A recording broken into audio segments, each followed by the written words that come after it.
Hello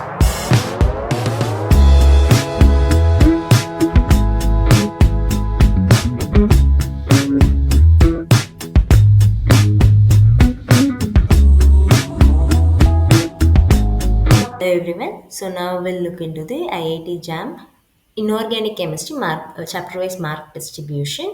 சரியா? So நம்மளுக்கு வந்து அப்ளிகேஷன் ஃபார்ம் இந்த மிடில் ஆஃப் ஆகஸ்ட்லேருந்து or towards the end of August வந்து நம்ம எக்ஸ்பெக்ட் பண்ணலாம்.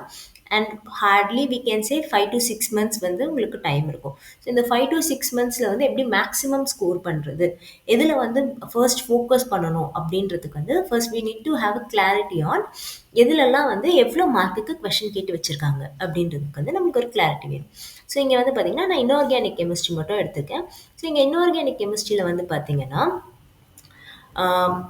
உங்களோட கோஆர்டினேஷன் கெமிஸ்ட்ரி எப்போவுமே உங்களோட கோஆர்டினேஷன் கெமிஸ்ட்ரியில் வந்து பார்த்தீங்கன்னா ஆல்மோஸ்ட் ஒரு 8 மார்க்ஸ்க்கு வந்து 7 to 8 மார்க்ஸ்க்கு வந்து கொஷின் இருக்கிறது. Okay, so coordination chemistry and then உங்களோட ஆர்கானோமெட்டாலிக்ஸ் கெமிக்கல் பாண்டிங்கில் வந்து பார்த்தீங்கன்னா ஆல்மோஸ்ட் வந்து 6 மார்க்ஸ்க்கு இருக்குது.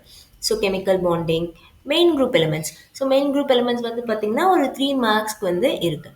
Okay, so comparatively main group elements வந்து நிறைய ஸ்டூடெண்ட்ஸ்க்கு கொஞ்சம் டிஃபிகல்ட்டாக இருக்கிற மாதிரி இருக்கும். பட் நீங்கள் இப்போ ப்ரிப்பேர் பண்ணுறீங்கன்னா மெயின் குரூப் எலிமெண்ட்ஸில் ஃபோக்கஸ் பண்ணிங்கன்னா கொஞ்சம் ஈஸியாக இருக்கும். பட் இது தவிர்த்து மிச்சம் இருக்க சாப்டர்ஸ் எல்லாமே வந்து பார்த்திங்கன்னா ஈஸி சாப்டர்ஸ் தான். ஸோ பயோ இன்ஆர்கானிக் கெமிஸ்ட்ரி வந்து பார்த்திங்கன்னா நிறைய மெமரைஸ் பண்ணுற மாதிரி இருக்கும். Periodicity most of the time கொஷின்ஸும் வராது. ஸோ இங்கே பார்த்தீங்கனாலே தெரியும் ஹார்ட்லி 1-2 கொஷின்ஸ், அதுவும் வந்து இந்த லாஸ்ட் இயரில் 2025 கேட்டிருக்காங்க. பட் 2026 கேட்பாங்களான்றது வந்து பார்த்திங்கன்னா இட்ஸ் அ டவுட். சரியா? ஸோ அதே மாதிரி acid base nuclear chemistry, so இது எல்லாமே 1 மார்க் ஹார்ட்லி 1 மார்க் வந்து இருக்கும். சரியா? அனாலிட்டிக்கல் கெமிஸ்ட்ரி வந்து பார்த்திங்கன்னா it's kind of bit waste. நிறைய பேர் வந்து இப்போ வந்து நீங்கள் வந்து உங்களோட காலேஜோட ஃபைனல் ப்ராக்டிகல்ஸ்க்கு வந்து ப்ரிப்பேர் பண்ணியிருந்தீங்கன்னா உங்களுக்கு அனாலிட்டிக்கல் வரும். பட் இது எல்லாமே வந்து பார்த்தீங்கன்னா இந்த bio inorganic periodicity acid base nuclear analytical இது எல்லாமே நீங்கள் மொத்தமாக உட்காந்து படிக்கணும்னு நினச்சி பார்த்தீங்கன்னா கூட ஒரு 10-15 டேஸில் ஈஸியாக முடிச்சிடலாம். சரியா? ஸோ அதனால தான் நான் என்ன பண்ணியிருக்கேன்னா இப்போ நம்ம வந்து ஸ்டார்ட் பண்ணணும். இப்போ நம்ம வந்து இந்த மந்த் வந்து நம்ம இப்போ ஸ்டார்ட் பண்ண போகிறோம் ஜாம் ப்ரிப்பேர் பண்ண. அப்போ எந்த சாப்டர்ஸ்லாம் நம்ம ப்ரிப்பேர் பண்ணுறது, எந்த சாப்டர்லாம் நம்ம வந்து ஐஐடி ஜாமில் வந்து சிலபஸே ரொம்ப கட் ஷார்ட்டாக ப்ரிசைஸாக கொடுத்துட்டாங்க. இந்த சிலபஸ்லேருந்து தான் வரப்போகுதுன்னு தெளிவாக சொல்லிட்டாங்க. ஸோ அப்போ அந்த சிலபஸ் வரைக்கும் நம்ம எப்படி ப்ராப்பராக யூட்டிலைஸ் பண்ணுறது அப்படின்னு பார்த்தீங்கன்னா எதெல்லாம் டஃபஸ்ட்டு டாப்பிக்கோ அது எல்லாத்தையும் நம்ம என்ன பண்ணிடணும் ஃபஸ்ட்டு படிச்சிடணும். ஓகேவா? ஸோ இதில் வந்து பார்த்திங்கன்னா கோஆர்டினேஷன் கெமிஸ்ட்ரி எப்போவுமே கோஆர்டினேஷன் கெமிஸ்ட்ரியில் வந்து பார்த்திங்கன்னா சாலிடாக 8 மார்க்ஸ்க்கு வந்து கொஷின்ஸ் இருக்குது. நம்ம லாஸ்ட்டு கம்ப்ளீட் ஆவரேஜ் பார்த்திங்கனாலும் 7.8 வந்து இருக்கும். ஓகேவா? அதே மாதிரி ஆர்கானோமெட்டாலிக்ஸ், ஸோ ஆர்கானோமெட்டாலிக்ஸ் பிஃபோர் நிறைய கொஷின்ஸ் இருந்தாலும் இப்போ வந்து ஹார்ட்லி 1 or 2 கொஷின்ஸ் தான் வருது. ஓகேவா? So 1 mark or 2 mark questions தான் இருக்குது. பட் இந்த தடவை நம்ம வந்து எக்ஸ்பெக்ட் பண்ணலாம் maybe there is a chance.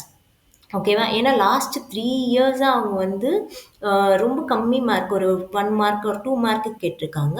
But 2026 வந்து there is a good chance அவங்க வந்து ஒரு 4-5 மார்க்ஸ்க்கு கூட கேட்க வந்து சான்ஸ் இருக்குது. Okay, and chemical bonding, so chemical bonding வந்து பார்த்தீங்கன்னா உங்களுக்கு கோஆர்டினேஷன் கெமிஸ்ட்ரியிலே ஆல்மோஸ்ட் இன்க்ளூட் ஆகிடும். அது ரெண்டுமே வந்து கம்பைண்டாக இருக்க மாதிரி தான் இருக்கும். Okay, so that is also important. And then main group elements வந்து ஒரு சாலிட் 3 மார்க்ஸ்க்கு இருக்குது. ஏன்னா இப்போ வந்து பார்த்தீங்கன்னா ஹையர் லெவல் எக்ஸாம்ஸில் எல்லாத்துலேயுமே வந்து மெயின் குரூப் எலிமெண்ட்ஸில் ஃபோக்கஸ் பண்ண ஆரம்பிச்சிட்டாங்க. So there is a good chance main group எலிமெண்ட்ஸில் நம்மளுக்கு வந்து என்ன இருக்கலாம், ஒரு 4-5 மார்க்ஸ் கொஷின்ஸ்க்கு வந்தால் கூட ஆச்சரியப்படுறதுக்கு இல்லை. சரியா? So if you have time now, so இப்போ வந்து ஸ்டூடெண்ட்ஸ் வந்து நான் இந்த மந்த்லேருந்து ஸ்டார்ட் பண்ண போகிறேன், ஒரு என்கிட்ட வந்து இப்போ சாலிடாக ஒரு 5 months or 6 months வந்து டைம் இருக்குது நெக்ஸ்ட் எக்ஸாமுக்கு. ஸோ எக்ஸாம் வந்து ஃபர்ஸ்ட் வீக் ஆஃப் ஃபெப்ரவரி இருக்கும் மோஸ்ட்டாக. ஸோ அப்படின்றச்சு நான் இப்போ வந்து ஸ்டார்ட் பண்ண போகிறேன்னும் போது நான் என்னென்ன டாபிக்ஸ் வந்து ஃபோக்கஸ் பண்ணணும்னு யோசிக்கிறவங்களுக்கு these are the helpful ones. சரியா? ஸோ சாலிடாக நான் இன்ஆர்கானிக்கில் 4 டாபிக்ஸ் தான் வந்து சொல்கிறேன். இந்த 4 டாபிக்ஸை ஃபினிஷ் பண்ணிவிட்டு அப்புறமா என்ன பண்ணுங்கள், ஆர்கானிக் அண்ட் ஃபிசிக்கல் கெமிஸ்ட்ரி போங்க. ஈஸியஸ்ட் டாபிக்ஸ் எல்லாம் டுவர்ட்ஸ் தி எண்ட் வச்சுக்கோங்க. ஸோ நிறைய ஸ்டூடெண்ட்ஸ் என்ன பண்ணுவாங்கன்னா ஸ்டார்ட் பண்ணும் போதே ரொம்ப ஈஸி டாபிக்ஸை சால்வ் பண்ண ஆரம்பிப்பாங்க. பட் ஈஸி டாபிக்ஸ்லேருந்து கொஸ்டின்ஸ் வரும், வராமல் போகும். சரியா? அண்ட் தென் நீங்கள் இந்த ஈஸி டாபிக்ஸ்லேயே என்ன பண்ண ஆரம்பிச்சிட்டிங்கன்னா இப்போ வந்து உங்களால் ஒரு ஃபோக்கஸ்டாக நிறைய டைம் ஸ்பெண்ட் பண்ணி ஒரு டாபிக் படிக்க முடியும். பட் லேட்டர் வந்து உங்களுக்கு எக்ஸாம் ப்ரெஷர்னால என்ன பண்ண முடியாதுன்னா அவ்வளோவா டைம் ஸ்பெண்ட் பண்ண முடியாது, உங்களுக்கு ரிவிஷன் வந்து கம்மியாயிடும். ஸோ அதனால தான் வந்து இந்த இம்பார்ட்டன்ட் சாப்டர்ஸ் எல்லாத்துலேயுமே என்ன பண்ணணும்னா மோர் ஃபோக்கஸ் கொடுக்கணும். ஸோ அதெல்லாம் ஃபஸ்ட்டே வந்து படிக்கணும். ஓகேவா? ஸோ எப்போவுமே ஞாபகம் வச்சுக்கோங்க. ஒரு டாபிக் எடுக்கிறீங்கன்னா அந்த டாப்பிக்கை 15 டேஸ்க்கு மேலே படிக்க ட்ரை பண்ணாதீங்க. அப்படின்னா நீங்கள் பிளான் பண்ணும்போது ஒரு 10 டேஸ்க்குள்ளே அந்த டாப்பிக்கை ஃபினிஷ் பண்ணுற மாதிரி பிளான் பண்ணீங்கன்னா ஒரு 5 டேஸ் எக்ஸ்ட்ரா எடுத்துக்கலாம். சரியா? அண்ட் தென் இப்போ நீங்க எந்த ஒரு பிளாட்ஃபார்ம் எடுத்துக்கிட்டாலும், எந்த ஒரு ஆன்லைன் சோர்ஸ் எடுத்தாலும், அங்க இருக்கிற கொஸ்டின் பேப்பர்ஸ் வந்து பார்த்தீங்கன்னா, எதிர் ஈஸியா இருக்கும், இல்லன்னா ரொம்ப கஷ்டமா இருக்கும். பட் அது வந்து ஆக்சுவலா அந்த ஐஐடி ஜாம் லெவலுக்கு வந்து இருக்காது. ஸோ அதனால என்ன பண்ணலாம்னா, பெஸ்ட் ஆப்ஷன் வந்து லாஸ்ட் 5 இயர்ஸ் கொஸ்டின் பேப்பர்ஸோட கொஸ்டின்ஸை வந்து இப்போ சால்வ் பண்ணாதீங்க. ஏன்னா நீங்க இப்போ எக்ஸாம்க்கு ஸ்டார்ட் பண்றீங்க. ஸோ இப்போ நீங்க சால்வ் பண்ணாதீங்க. அதை வந்து என்ன பண்ணுங்க, நம்ம வந்து மாக் டெஸ்ட்டுக்கு வந்து சேவ் பண்ணி வச்சுக்கலாம். சரியா? அதுதான் சொல்லியிருப்பேன். Mach test 1 month before only. ஓகேவா? ஒரு மாசத்துக்கு முன்னாடி மட்டும். ஸோ இப்போவே வந்து டஃப்பாக இருக்க டாபிக்ஸ் எல்லாத்தையும் படிச்சு வச்சுக்கோங்க.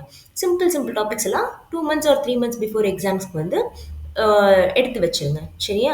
ஸோ அப்பதான் உங்களால என்ன பண்ண முடியும், லாஸ்ட் 1 மந்த்ல வந்து ப்ராப்பரா ரிவைஸ் பண்ண முடியும். சாப்டர் வைஸ் சால்வ் பண்ண முடியும். ஸோ அப்போ வந்து உங்களுக்கு வந்து ரிவிஷன் பெட்டரா இருக்கும். So hope you all understood this one. Okay. This is like இது வந்து இன்ஆர்கானிக் கெமிஸ்ட்ரி ரொம்ப கஷ்டமாக இருக்குது அப்படின்றவங்களுக்கு வந்து பார்த்தீங்கன்னா, அப்போ வந்து நீங்கள் என்ன பண்ணலாம், இந்த 4 டாபிக்ஸ்லேருந்து நீங்கள் ஒரு 3 டாபிக்ஸாவது செலக்ட் பண்ணி தான் ஆகணும். நீங்கள் வந்து என்ன பண்ணலாம், மெயின் குரூப் எலமெண்ட்டை மட்டும் விட்டுறலாம். இல்லை எனக்கு இன்ஆர்கானிக் ரொம்ப கஷ்டமாக இருக்குன்னு நினைக்கிறவங்க மெயின் குரூப் எலமெண்ட்ஸை வந்து கம்ப்ளீட்டாக ஸ்கிப் பண்ணிடலாம். பட் கோஆர்டினேஷன் ஆர்கானோமெட்டாலிக் கெமிக்கல் பாண்டிங் வந்து ஸ்கிப் பண்ணவே கூடாது. Okay, those are like very solid. So இதில் வரைக்குமே இந்த 3 டாபிக் வரைக்குமே நீங்கள் கவர் பண்ணாலே சாலிடாக வந்து உங்களுக்கு வந்து 15 மார்க் வந்துடும். ஓகேவா? ஸோ கட் ஆஃப் எப்போவுமே எந்த ரேஞ்சில் இருக்கும், 25 மார்க் ரேஞ்சில் தான் இருக்கும். 25 to 27 தான் இருக்கும் ஜென்ரல் கேட்டகரிக்கு. ஓகேவா? நீங்கள் 3 டாபிக்ஸ் கவர் பண்ணாலே உங்களுக்கு 15 மார்க்ஸ் வருதுன்னும் போது இந்த 3 டாபிக்ஸ்க்கு 1 மந்த் வேஸ்ட் பண்ணுறது தப்பே கிடையாது. Okay, so hope you all understand. Thank you. Happy learning.